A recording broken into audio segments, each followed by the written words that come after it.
Alors pour ce troisième samedi du mois de mai, je vous reçois d'abord dans la sacristie de la basilique et je voudrais vous parler des deux apparitions suivantes de Marie à Fatima. Tout d'abord le 13 juillet où il y avait déjà 4000 à 5000 personnes qui étaient présentes pour être témoins de quelque chose.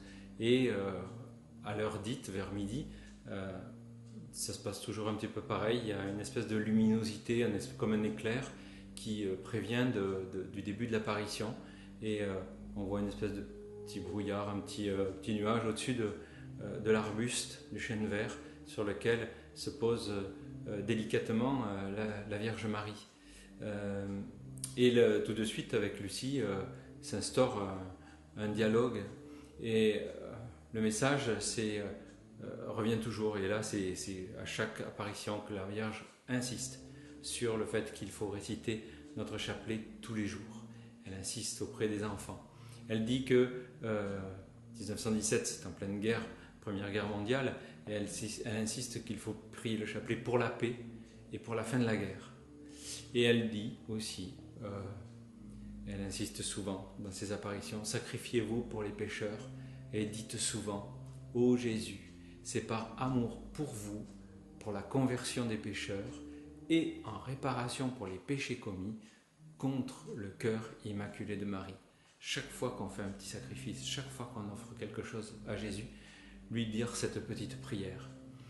Et à ce moment-là, est arrivé quelque chose de tout à fait exceptionnel. Ses mains se sont écartées et comme une lumière qui en dégageait, est venu pénétrer la terre et comme s'ouvrir. Et là, c'est ce qu'on appelle les trois secrets de Marie à Fatima.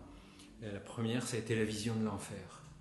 Ils ont vu donc s'écarter le sol et une vision, enfin un océan de feu où étaient plongés les démons, mais aussi toutes les âmes des damnés. Imaginez-vous l'impact que ça peut avoir. Nous, on n'ose pas parler de l'enfer parce que ça ferait peur, mais la Vierge Marie a voulu que ses enfants voient. Et ça a changé vraiment leur vision, puisqu'ils ont pris conscience, et je crois que ça fait partie du message principal de Marie à Fatima, que nous pouvons non seulement nous sauver, non seulement prier pour les âmes du purgatoire, mais en plus, par notre prière, par nos sacrifices, par nos chapelets, sauver des âmes, c'est-à-dire empêcher qu'elles aillent en enfer. Et la Vierge le disait, faites des sacrifices pour les pécheurs, car beaucoup d'âmes vont en enfer parce qu'elles n'ont personne qui se sacrifie et prie pour elles. Elle le redira au mois d'août. Comme quoi, vraiment, c'est un des messages principaux de Fatima. La deuxième chose qu'elle révèle, c'est aussi la Russie. Elle parle de la Russie. Elle dit qu'il faudrait consacrer la Russie à son cœur immaculé. Et elle dit, sinon, elle répandra ses erreurs dans le monde. Quand on sait qu'en 1917, il y a eu la révolution d'octobre, qui a déclenché en fait cette marée du communisme, du marxisme qui s'est répandue à travers le monde dans tant et tant de pays, on peut comprendre quel était le message et quel était l'enjeu. Et il y a aussi le troisième secret dont on parle tant, qui a fait couler tant d'encre.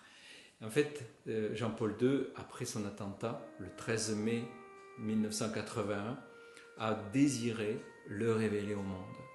Et c'était une vision où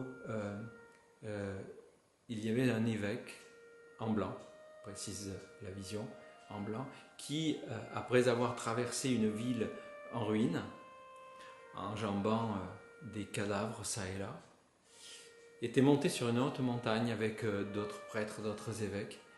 Et là, en haut, un groupe de soldats armés sont arrivés et ont tué par balles et avec des flèches l'évêque en blanc ainsi que tous les prêtres et les évêques.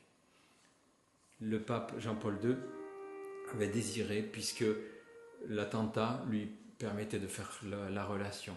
La quatrième apparition n'a pas eu lieu le 13 août parce que il y avait l'administrateur du canton qui s'appelait Arthur de Oliveira Santos, qui était un franc-maçon notoire, voulait absolument faire en sorte d'étouffer l'affaire, et il l'avait fait emprisonner les enfants pour qu'ils n'aillent pas à la Cova da Iria le 13 août. Le dimanche suivant, ils s'y sont rendus et la Vierge est apparue. Et tout simplement, ce qu'elle a dit, c'est qu'elle a promis qu'elle ferait un miracle, qu'il aurait lieu le dernier jour, au mois d'octobre, afin, disait-elle, que tous croient. Elle avait dit aussi à Lucie, pour répondre à sa question par rapport à tout l'argent qui était donné par des bienfaiteurs,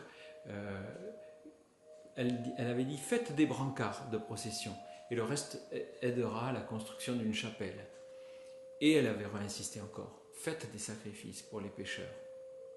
Faites des sacrifices, car beaucoup d'âmes vont en enfer parce qu'elles n'ont personne pour se sacrifier et prier pour elles.